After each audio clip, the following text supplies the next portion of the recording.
drill.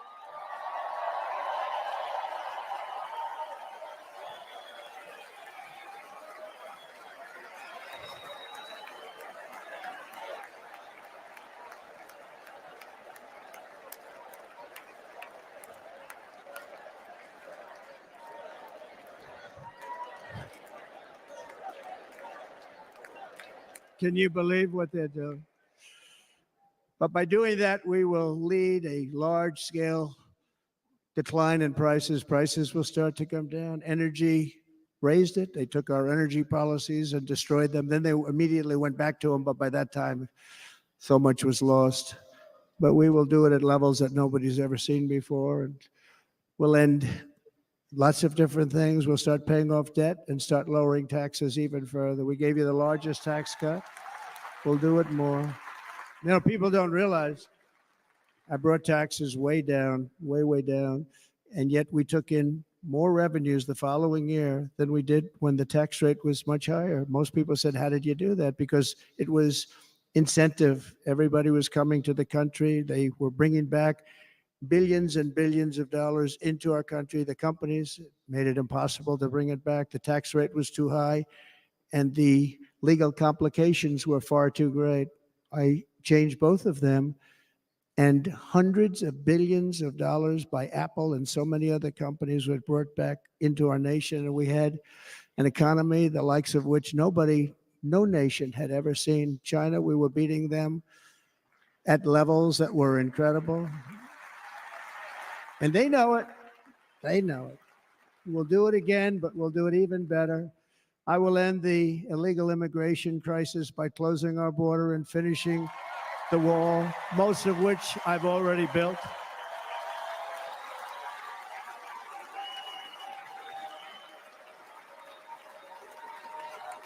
On the wall, we were dealing with a very difficult Congress.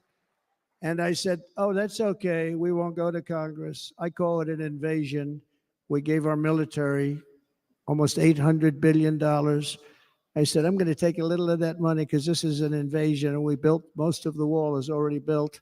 And we built it through using the funds because what's better than that? We have to stop the invasion into our country that's killing hundreds of thousands of people a year. We're not going to let that happen. I will end every single international crisis that the current administration has created, including the horrible war with Russia and Ukraine, which would have never happened if I was president, and the war caused by the attack on Israel, which would have never happened if I was president. Iran was broke. Iran had no money. Now Iran has $250 billion. They made it all over the last 2.5 years. They were broke. I watched the other day on a show called Deface the Nation. Has anyone seen it? And they had a congressman who was a Democrat say, well, whether you like him or not, Iran was broke dealing with Trump. I told China and other countries, if you buy from Iran, we will not let you do any business in this country, and we will put tariffs on every product you do send in of 100% or more. And they said to me, well, I think that's about it. They weren't going to buy any oil. And they were ready to make a deal. Iran was going to make a deal with us. And then we had that horrible, horrible result that we'll never let happen again. The election result, we're never going to let that happen again. They used COVID to cheat. We're never going to let it happen again. And they took off all the sanctions and they did everything possible for Iran. And now Iran is very close to having a nuclear weapon, which would have never happened. This is a shame what this administration, the damage that this administration has done. And I say it often, if you took the 10 worst presidents in the history of the United States, think of it, the 10 worst, added them up, they will not have done the damage that Biden has done. Only going to use the term once. Biden, I'm not going to use the name anymore, just one time. The damage that he's done to this country is unthinkable. It's unthinkable. Together we will restore vision, strength, competence, and we're going to have a thing called common sense making most of our decisions, actually. It's all common sense. Just a few short years ago, under my presidency, we had the most secure border and best economy in the history of our country, in the history of the world. We had the greatest economy in the history of the world. We had never done anything like it. We were beating every country, including China, by leaps and bounds. Nobody had seen anything like it. We had no inflation, soaring incomes were going. Nobody can believe it. You can't believe what happened 4 years ago is happening now in reverse. And the world was at peace. Inflation has been a killer for our country. No matter what you make it, it doesn't matter because inflation is eating you alive. People that were putting away money, they were making great wages, the highest they've ever made, but they were putting away a lot of money. Now they are just being destroyed. They're not putting away anything. They're barely living. They're going into savings accounts. They're taking out their money to live because of inflation. Inflation, remember, it's called a country buster. You can go back to Germany from 100 years ago. You can go back to any country that suffered great inflation. We've suffered the worst inflation we've ever had. But go back and see what's happened to those countries. We've had the worst inflation we've ever had under this person. But in less than 4 years, our opponents have turned incredible success into unparalleled tragedy and failure. It's been a tremendous failure. Today, our cities are flooded with illegal aliens. Americans are being squeezed out of the labor force and their jobs are taken. By the way, you know who's taking the jobs that are created? 107% of those jobs are taken by illegal aliens. And you know who's being hurt the most by millions of people pouring into our country? The Black population and the Hispanic population, because they're taking the jobs from our Black population, our Hispanic population, and they're also taking them from unions. The unions are suffering because of it. Thank you. Thank you. I like you too. Thank you very much. Inflation has wiped out the life savings of our citizens and forced the middle class into a state of depression and despair. That's what it is. It's despair and depression. We cannot and will not let this continue. Less than 4 years ago, we were a great nation, and we will soon be a great nation again. We're going to be a great nation again.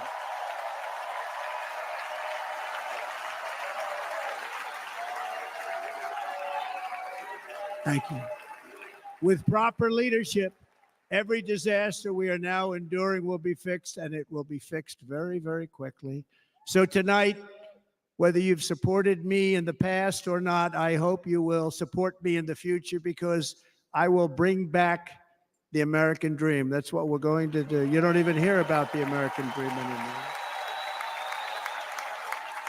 With great humility, I am asking you to be excited about the future of our country. Be excited. Be excited.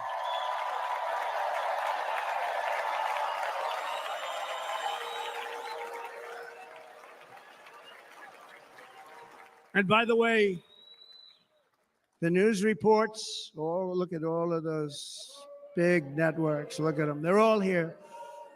But every one of them has said this could be the most organized, best run, and most enthusiastic convention of either party that they've ever seen. Every single one.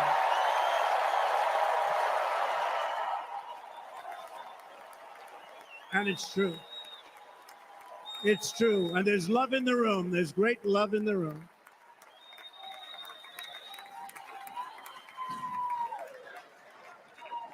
So I better finish strong. Otherwise, we'll blow it. And we can't let that happen. Now, this was great. All of the great people that spoke, and everybody hit a home run. I mean, there's not one that I can think of where I said, oh, gee, that wasn't great. Every single person. I refuse to be the only one. Don't do that to me. They're already getting ready. See, I gave them an idea. Now, this was a great convention. This was, I think we're actually going to go home and miss it. You know, usually with first of all, look at these crowds. You'd never have this at a convention. Look at these crowds.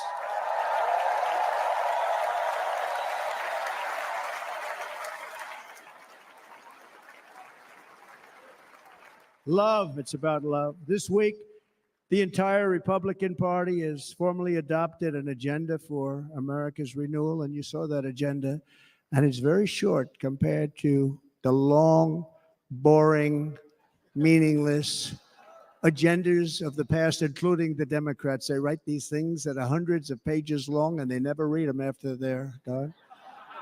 In their case, fortunately, they don't read them because they're pretty bad.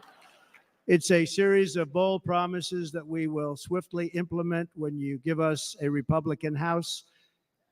And Mr. Speaker, thank you very much.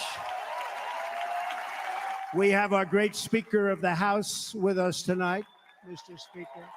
Thank you very much. Thank you.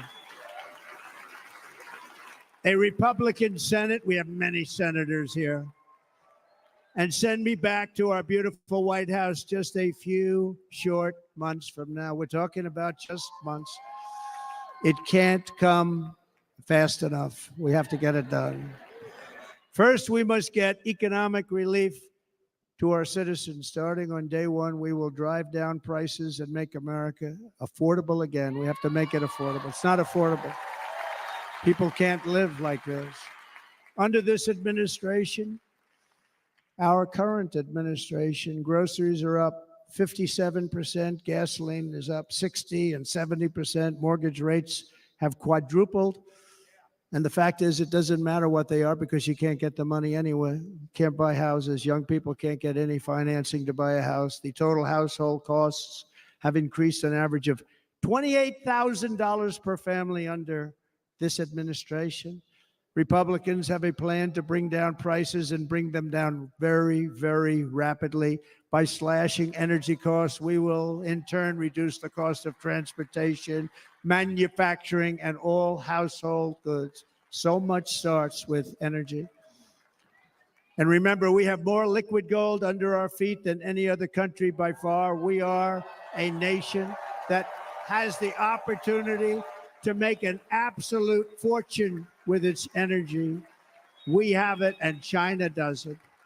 Under the Trump administration, just 3.5 years ago, we were energy independent, but soon we will actually be better than that. We will be energy dominant and supply not only ourselves, but we will supply the rest of the world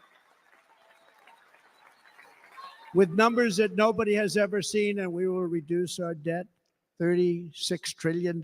We will start reducing that, and we will also reduce your taxes still further. Next, and by the way, they want to raise your taxes 4 times. Think of it. And all my life, I grew up watching politicians. I always loved politics. I guess I was on the other side. I'd watched and they were always talking about, we will give you a tax cut. We will give you a tax cut. My whole life, I was watching, I will give you a tax cut, right, Mr. Congressman? That's all they talked about. This is the only administration that said, we're going to raise your taxes by 4 times what you're paying now, and people are supposed to vote for them? I've never heard it. You're paying too much. We're going to reduce your taxes still further. We gave you the biggest one, as I said. We're going to give you more, and it's going to lead to tremendous growth. We want growth in our country. That's what's going to pay off our debt.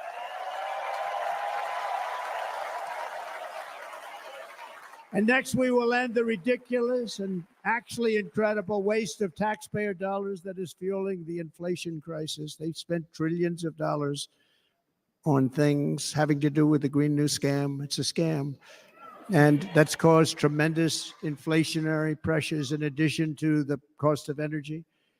And all of the trillions of dollars that are sitting there not yet spent, we will redirect that money for important projects like roads, bridges, dams, and we will not allow it to be spent on meaningless Green New Scam ideas.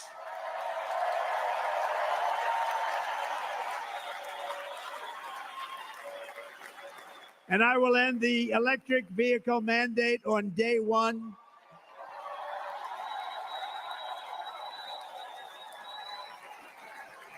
Thereby saving the U.S. auto industry from complete obliteration, which is happening right now, and saving U.S. customers thousands and thousands of dollars per car.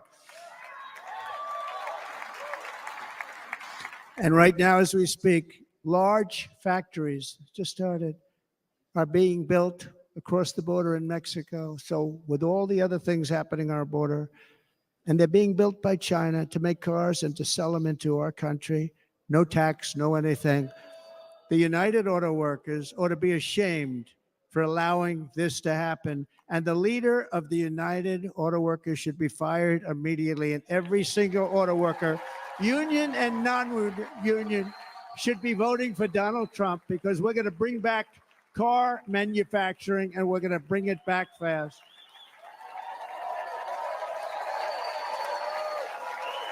They're building some of the largest auto plants anywhere in the world. Think of it, in the world. We're going to bring it back. We're going to make them. We don't mind that happening, but those plants are going to be built in the United States, and our people are going to man those plants.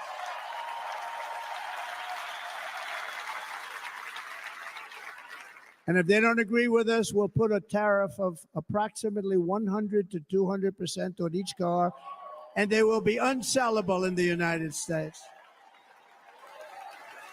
We have long been taken advantage of by other countries.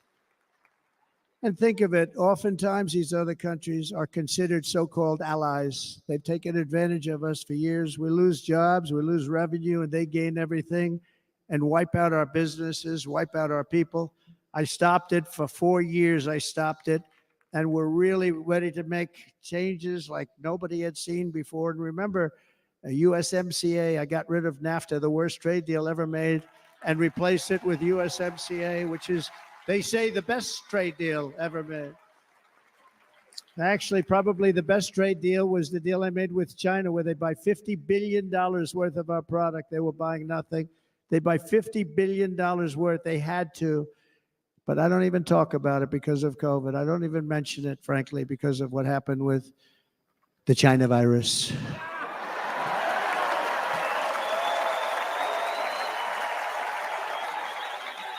We will not let countries come in, take our jobs, and plunder our nation. They come and do that. They plunder our nation. The way they will sell their product in America is to build it in America. Very simple. Build it in America and only in America.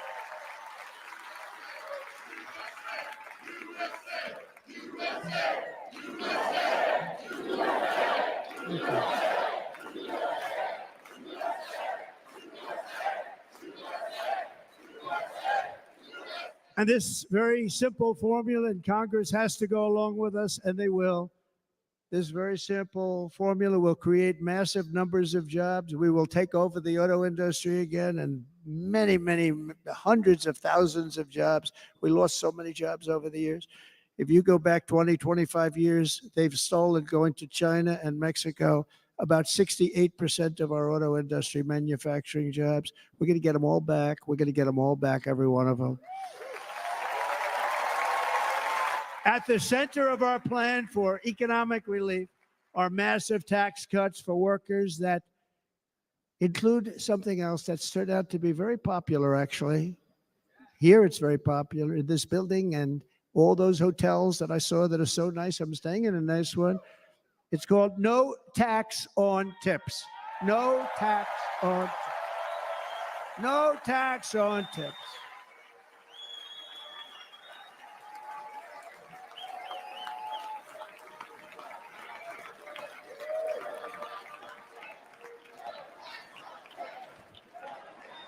I got that by having dinner recently in Nevada, where we're leading by about 14 points. Hello. I'll see you there very soon, everybody. And we're having dinner at a beautiful restaurant in the Trump building on the Strip. And it's a great building. And the waitress comes over. How's everything going? Really nice person. How's everything? Oh, sir, it's so tough. The government's after me all the time on tips, tips, tips. I said, well, they give you cash. Would they be able to find him? She said, actually, and I didn't know this. She said, very little cash is given. It's all put right on the check. And they come in and they take so much of our money. It's just ridiculous. And they don't believe anything we say. And they've just hired, as you know, 88,000 agents to go after them even more. And I said, this shows the level of my, most people go out, they hire consultants, they pay them millions of dollars. But I said to her, let me just ask you a question. Would you be happy if you had no tax on tips? She said, what a great idea. I got my information from a very smart waitress. That's better than spending millions of dollars. And everybody loves it. Waitresses and caddies and drivers and everybody's a large group of people that are being really hurt badly. They make money, let them keep their money. I'm going to protect Social Security and Medicare. Democrats are going to destroy Social Security and Medicare because all of these people, by the millions they're coming in, they're going to be on Social Security and Medicare and other things, and you're not able to afford it. They are destroying your Social Security and your Medicare. Under my plan, incomes will skyrocket, inflation will vanish completely, jobs will come roaring back, and the middle class will prosper like never, ever before, and we're going to do it very rapidly.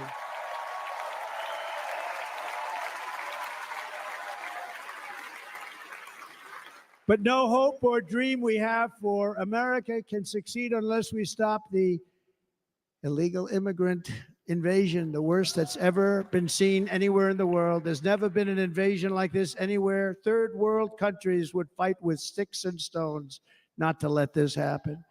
The invasion at our southern border, we will stop it, and we will stop it quickly. You heard Tom Homan yesterday. Tom Homan, put him in charge and just sit back and watch. Brandon Judd, the Border Patrol, he's incredible. These guys, they really, their job is a lot easier if they don't have to do anything, but they want to. They're patriots. Brandon Judd, Border Patrol, ICE. ICE goes out. You have to see what ICE does with MS-13. You have these are probably the worst gang, and ICE goes in there. And I know a lot of people in these rows here, and they're very tough people, but they don't want to do this job. They'll go into a pack of MS-13 killers. They're the worst, probably the worst gangs in the world. And we have thousands of them. I moved thousands and thousands out in my 4 years. We moved them out, and it was a pleasure. But ICE would go right into a pack of these killers, and you see fists flying, you see everything flying, and then they take them. They put them in a paddy wagon. They take them back, and they get them out of our country. And the other countries weren't accepting them back. And I called up, and I said, tell them that we're not giving them economic aid anymore. And the next day, I got calls from all of these countries that were terminated. Billions of dollars we spend on economic aid to countries that does us, frankly, no good. And the next day, I was called by everybody. I couldn't take all the calls. Sir, what's the problem? I said, you won't take your killers back that you sent in caravans into America. You won't take them back. Well, sir, if you'd like us to, we would give very serious consideration to doing that. And within 24 hours, they were being taken back. For years and years, when I first came in, they said President Obama tried to get him to go back, and they wouldn't accept him. They'd put planes on the runway so you couldn't leave the plane. They'd close the road so you couldn't take the buses. They'd all have to turn back. As soon as I said no more economic aid of any kind to any country that does that, they called back and they said, sir, it would be our great honor to take MS-13. We love them very much. We love them very much, sir. We'll take them back. At the heart of the Republican platform is our pledge to end this border nightmare and fully restore the sacred and sovereign borders of the United States of America. And we're going to do that on day one.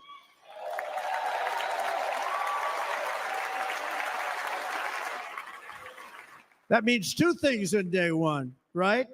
Drill, baby, drill, and close our borders.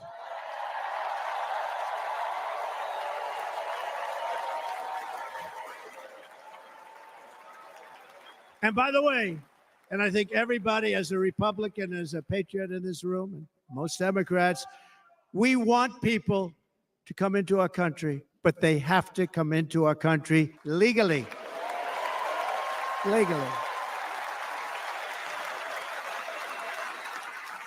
Less than 4 years ago, I handed this administration the strongest border in American history. But you can see on the chart that saved my life, that was the chart that saved my life. I said, look it, I'm so proud of it. I think it's one of the greatest It was done by the Border Patrol, one of the greatest charts I've ever seen. It showed everything just like that. You know the chart. Oh, there it is. That's pretty good. Wow. Last time I put up that chart, I never really got to look at it. But without that chart, I would not be here today.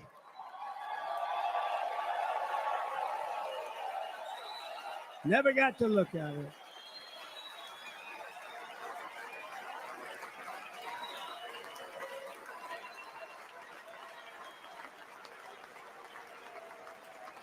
I said, you got to see this chart. I was so proud of it. And by the time I got to there, I never got to see it that day. But I'm seeing it now, and I was very proud. If you look at the arrow on the bottom, that's the lowest level, the one on the bottom, heavy red arrow.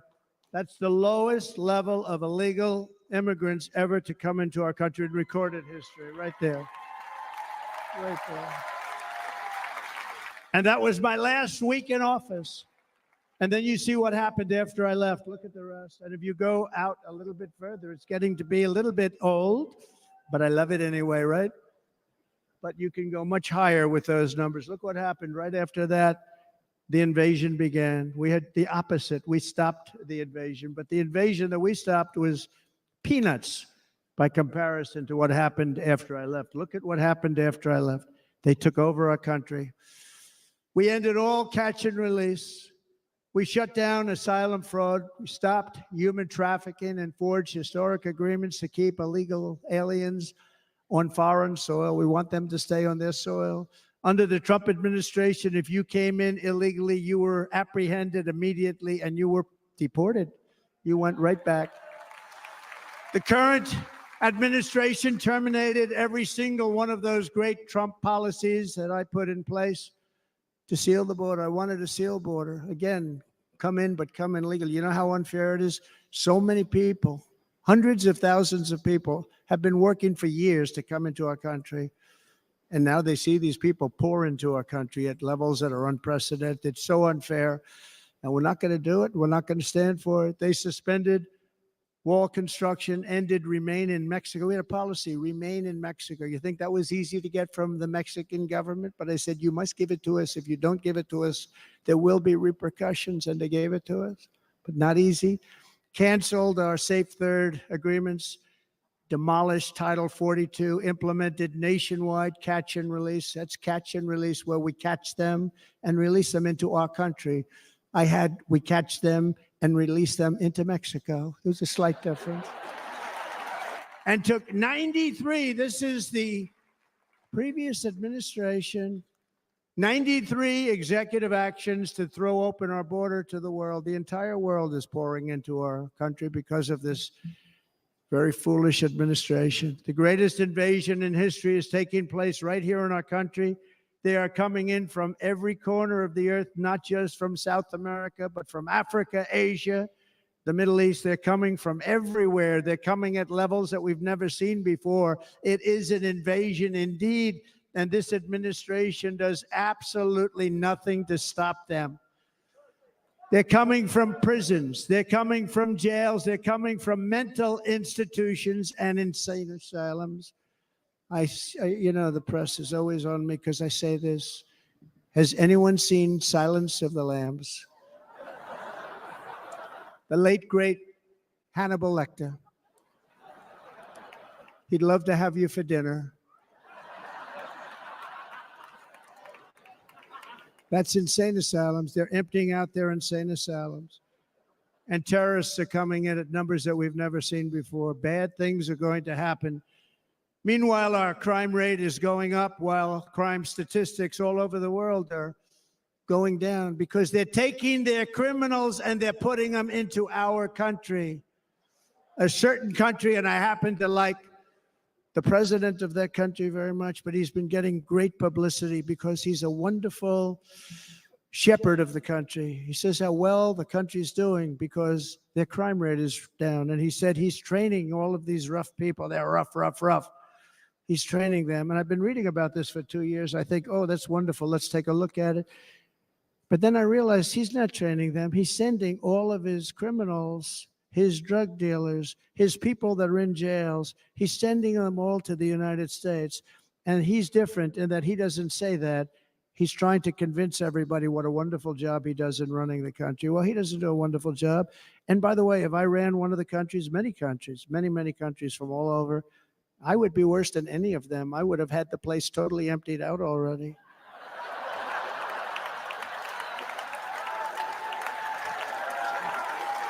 But we become a dumping ground for the rest of the world, which is laughing at us. They think we're stupid. And they can't believe that they're getting away with what they're getting away with, but they're not going to be getting away with it for long. That's what I can tell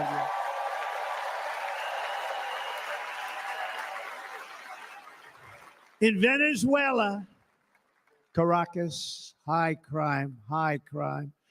Caracas, Venezuela, really a dangerous place, but not anymore. Because in Venezuela, crime is down 72%. In fact, if they would ever win this election, I hate to even say that, we will have our next Republican convention in Venezuela because it will be safe. Our cities will be so unsafe, we won't be able. We will not be able to have it there. In El Salvador, murders are down by 70%. Why are they down? Now, he would have you convinced that because he's trained murderers to be wonderful people. No. They're down because they're sending their murderers to the United States of America. This is going to be very bad. And bad things are going to happen, and you're seeing it happen all the time. That's why, to keep our families safe, the Republican platform promises to launch the largest deportation operation in the history of our country. Even larger than that of President Dwight D. Eisenhower from many years ago. You know, he was a moderate, but he believed very strongly in borders. He had the largest deportation operation we've ever had. Just recently, I spoke to the grieving mother of Jocelyn Nungary, a wonderful woman, a precious 12-year-old girl from Houston who last month was tied up, assaulted, and strangled to death after walking to the convenience store just a block away from her house. Her body was dumped near the side of the road in a shallow creek, found by some onlookers who couldn't believe what they had witnessed. Charged with Jocelyn's heinous murder are 2 illegal aliens from Venezuela who came across our border, were in custody, and were then released into the country by this horrible administration that we have right now. I also met recently with the heartbroken mother and sister of Rachel Morin. Rachel was a 37-year-old mom of 5 beautiful children who was brutally raped and murdered while out on a run. She wanted to keep herself in good shape. It was very important to her. She was murdered. The monster responsible first killed another woman in El Salvador before he was led into America by the White House. This White House let them in. He then attacked a 9-year-old girl and her mother in a home invasion in Los Angeles before murdering Rachel in Maryland. Traveled all throughout the country, doing tremendous damage. Rachel's mother will never be the same. I spent time with her. She will never be the same. I've also met with the wonderful family of Laken Riley, the brilliant 22-year-old nursing student. She was so proud of being first in her class, who was out for a jog on the campus of the University of Georgia when she was assaulted, beaten, and horrifically killed. Yet another American life was stolen by a criminal alien set free by this administration. And these were incredible people we're talking about. These were incredible people who died. Tonight, America, this is my vow. I will not let these killers and criminals into our country.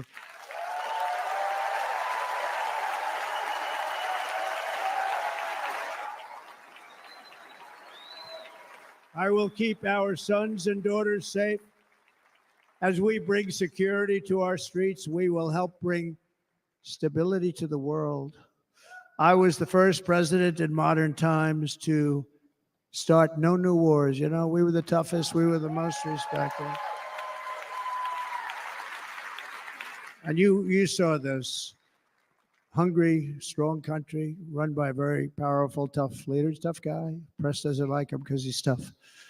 And he came out recently. They were asking him at an interview, the whole world is exploding. What's happening? What's going on? Viktor Orban, Prime Minister of Hungary, very tough man. He said, I don't want people coming into my country and blowing up our shopping centers and killing people. But they said to him, tell us what's going wrong, what's happening, what is it? He said, there's only one way you're going to solve it. You got to bring President Trump back to the United States because he kept everybody at bay. So he used a word I wouldn't use because I can't use that word, because you'd say it was braggadocious. The press would say he was a braggart. I'm not a braggart. But Viktor Orban said it.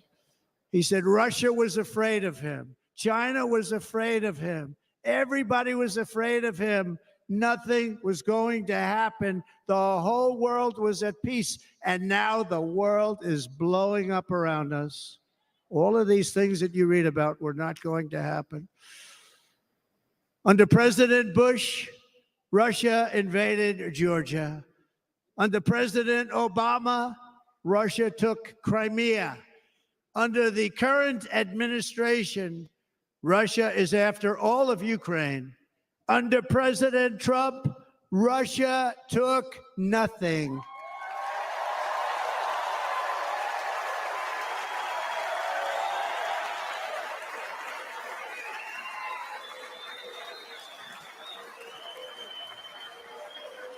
We defeated 100% of ISIS in Syria and Iraq, something that was said to take 5 years, sir. It'll take 5 years, sir. We did it in a matter of a couple of months. We have a great military. Our military is not woke. It's just some of the fools on top that are woke.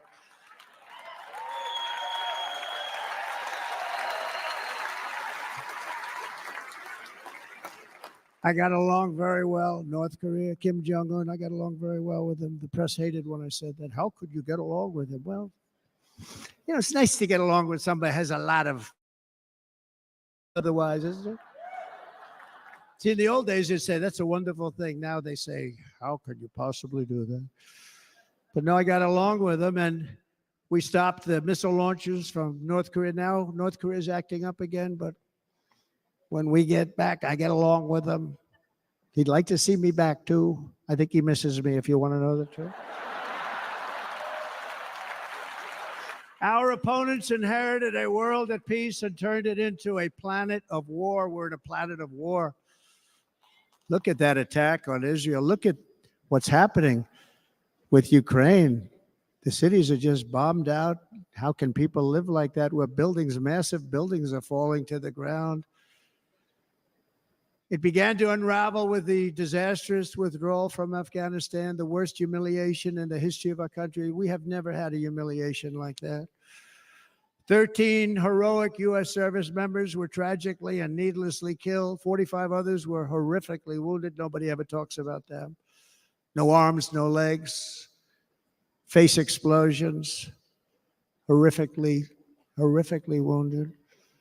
And by the way, we have a man in this room who's running for the U.S. Senate from a great state, Nevada, named Sam Brown, who paid the ultimate price. Thank you, Sam. Thank you, Sam. Thank you. He paid the biggest price probably ever paid by anybody that is running for office, and I think he's going to do great. He's running against a person that is not good, not respected, a total lightweight.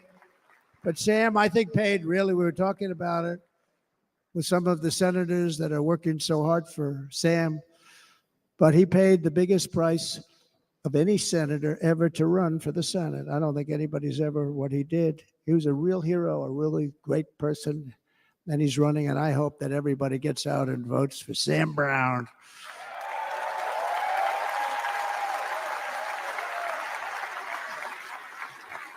And we also left behind $85 billion worth of military equipment, along with many American citizens were left behind. Many, many American citizens, emboldened by that disaster. Russia invaded Ukraine. They saw this group of people that were incompetent. We took the soldiers out first. No, we're going to take the soldiers out second. If they would have followed my plan, we had a great plan.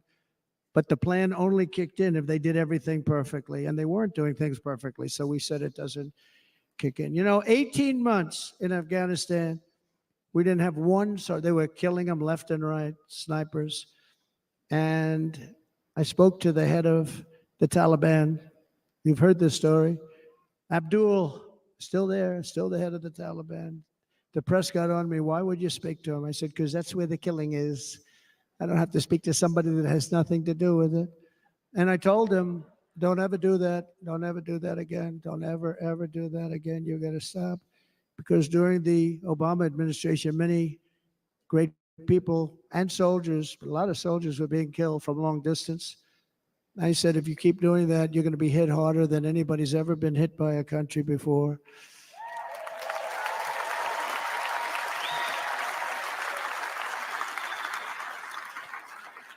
And he said, I understand, Your Excellency. He called me Your Excellency. I wonder if he calls the other guy Your Excellency. I doubt it. The other guy gave him everything. I mean, what kind of a deal was that? He walked out, gave him everything. Do you know that right now Afghanistan is one of the largest sellers of weapons in the world? They're selling the brand new, beautiful weapons that we gave them. But think of it. He actually said to me, but why do you show me a picture of my home? I said, you'll have to ask your people or one of your wives. But he could figure it out. And for 18 months, we had not one attack on an American soldier by the Taliban. 18 months.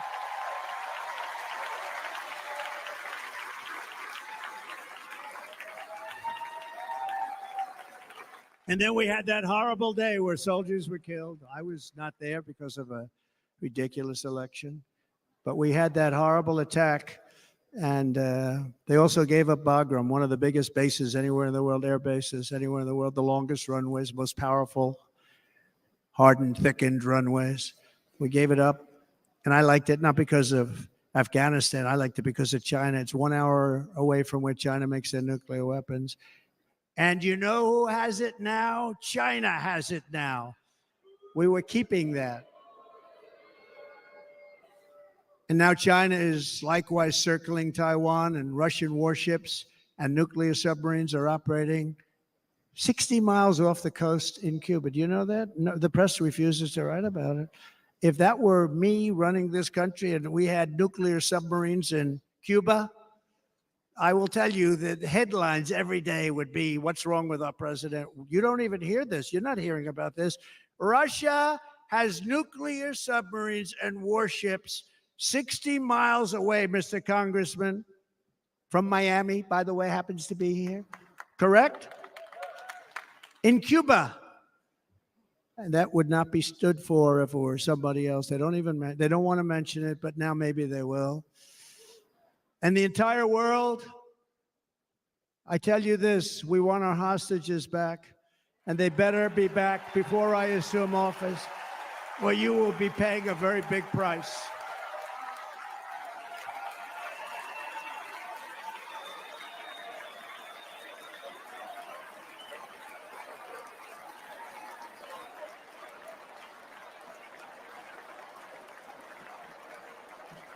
With our victory in November, the years of war, weakness, and chaos will be over. I don't have wars. I had no wars other than ISIS, which I defeated, but that was a war that was started. We had no wars. I could stop wars with a telephone call. I could stop wars with just a telephone call. If properly stated, it would never start. We will replenish our military and build an Iron Dome missile defense system to ensure that no enemy can strike our homeland. And this great Iron Dome will be built entirely in the USA. We're going to build it. the USA. And Wisconsin, just like I gave you that massive ship contract, and you're doing a very nice job, Governor, right? Thank you, Governor. And they're doing a great job. In fact, I had a little design change, and we gave them a tremendous for essentially what we used to call destroyers. These are now the most beautiful. They look like yachts. I said, we have to take the bow and we have to make it a little nicer and a little point at the top instead of a flat nose. And the people at the shipyard said, this guy sort of knows what he's doing. We have most beautiful ships, right, Governor? And everybody's sitting over there. And it was a big contract that everybody wanted. I gave it to Wisconsin, but we're going to have a lot of that built right here in the state of Wisconsin and all other states. Israel has an Iron Dome. They have a missile defense system. 342 missiles were shot into Israel, and only one got through a little bit. It was badly wounded. It fell to the ground, but most of them are. And Ronald Reagan wanted this many years ago, but we really didn't have the technology many years ago. Remember, they called it Starship, spaceship, anything to mock him. But he was a very good president, very, very good. But now we have unbelievable technology. And why should other countries have this and we don't? No, we're going to build an Iron Dome over our country, and we're going to be sure that nothing can come and harm our people. And again, from an economic development standpoint, we're going to make it all right here. No more sending it out to other countries in order to help. It's America first. America first. We will unleash the power of American innovation. And as we do, we will soon be on the verge of finding the cures to cancer, Alzheimer's disease, and many other diseases. We're going to get to the bottom of it. You remember this gentleman that I don't want to mention other than one time I had to, because when you say you're the 10 worst, I had to do it. I didn't want anybody to be confused. But this man said, we're going to find a cure to cancer. Nothing happened. We're going to get to the cure for cancer and Alzheimer's and so many other things. We're so close to doing something great. But we need a leader that will let it be done. We will not have men playing in women's sports. That will end immediately.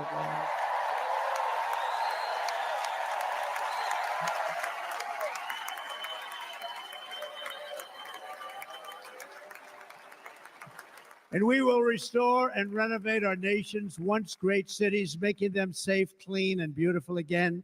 And that includes our nation's capital, which is a horrible killing field. So many things. They leave from Wisconsin. They go to look at the Washington Monument. They end up getting stabbed, killed, or shot. We will be very soon very proud of our capital, again, Washington, D.C.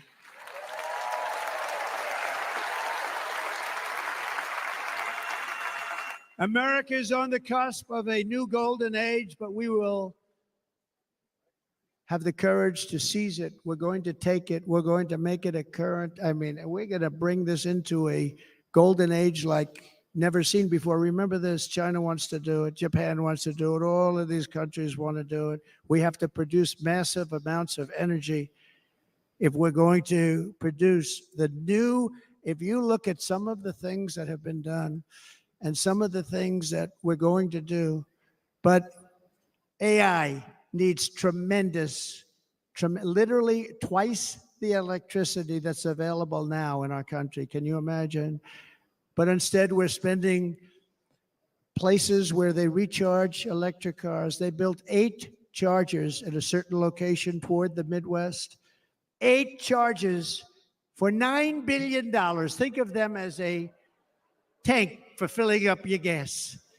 Think of it. They spent $9 billion on 8 chargers, 3 of which didn't work. And if you were going to do this all over our country, this crazy electric mandate, if you're going to do this all, and by the way, I'm all for electric. They have their application. But if somebody wants to buy a gas-powered car, gasoline-powered car, or a hybrid, they're going to be able to do it. And we're going to make that change on day 1.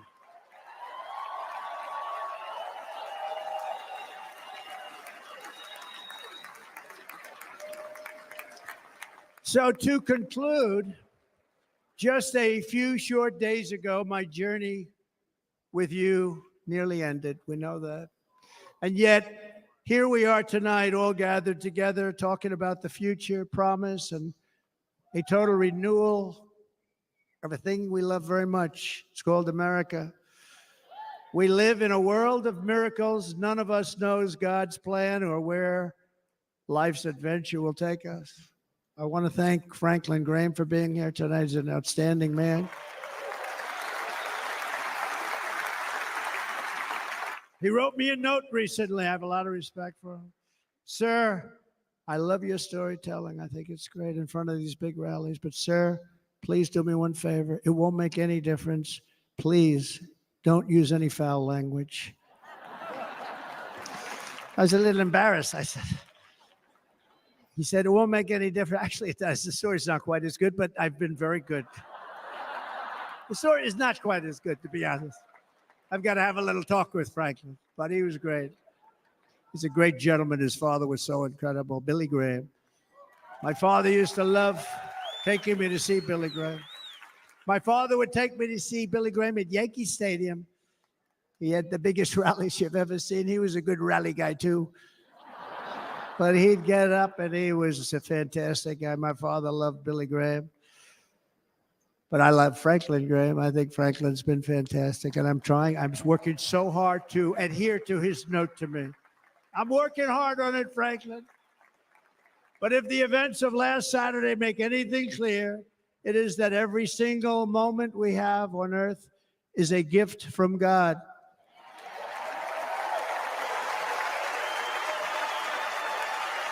We have to make the most of every day for the people and for the country that we love.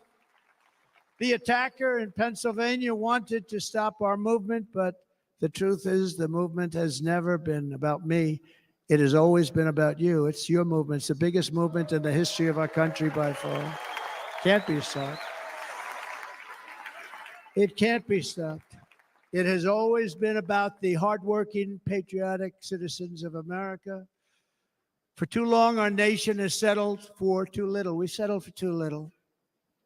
We've given everything to other nations, to other people. You've been told to lower your expectations and to accept less for your families. I am here tonight with the opposite message. Your expectations are not big enough. They're not big enough. It is time to start expecting and demanding the best leadership in the world, leadership that is bold, dynamic, relentless, and fearless. We can do that. We are Americans. Ambition is our heritage. Greatness is our birthright. But as long as our energies are spent fighting each other, our destiny will remain out of reach, and that's not acceptable.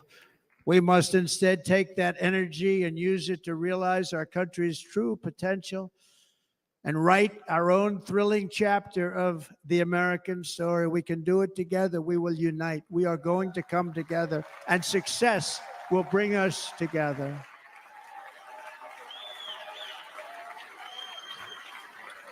It is a story of love, sacrifice, and so many other things. And remember the word devotion. It's unmatched devotion. Our American ancestors crossed the Delaware, survived the icy winter at Valley Forge, and defeated a mighty empire to establish our cherished republic. They fought so hard, they lost so many. They pushed thousands and thousands of miles across a dangerous frontier, taming the wilderness to build a life and a magnificent home for their family.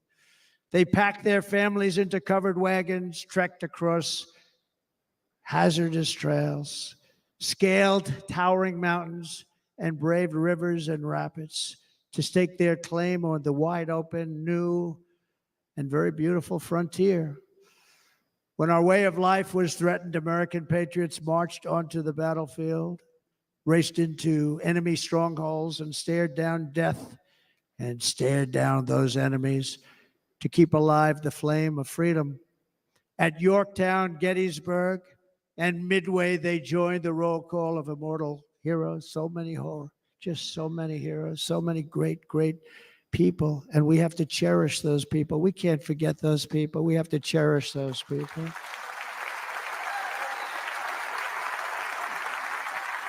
And building monuments to those great people is a good thing, not a bad thing. They saved our country. No challenge was too much. No hardship was too great. No enemy was too fierce. Together, these patriots soldiered on and endured, and they prevailed because they had faith in each other, faith in their country, and above all, they had faith in their God.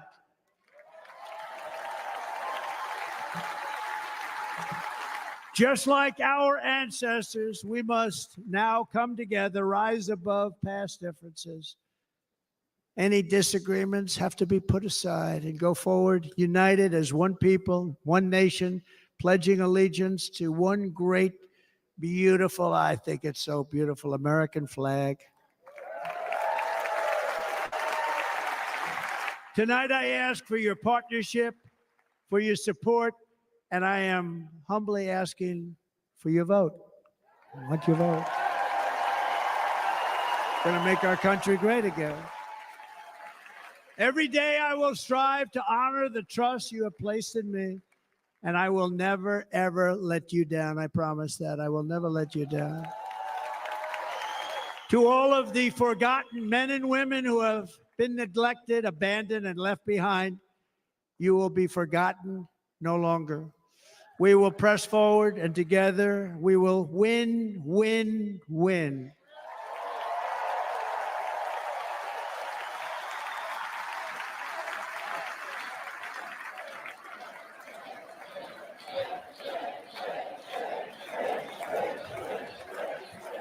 Win, win, win, win, win, win. Nothing will sway us, nothing will slow us, and no one will ever stop us.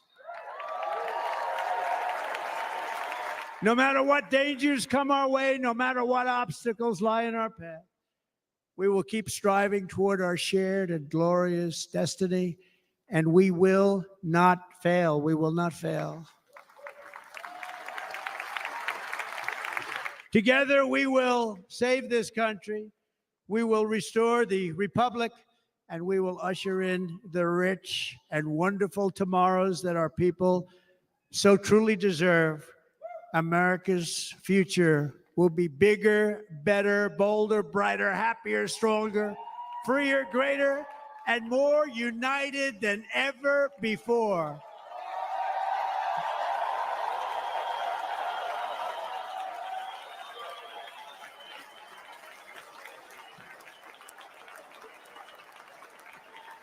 And quite simply put, we will very quickly make America great again. Thank you very much. Thank you very much, Wisconsin. God bless you. God bless you, Wisconsin, and God bless the United States of America, our great country. Thank you very much, everybody. Thank you.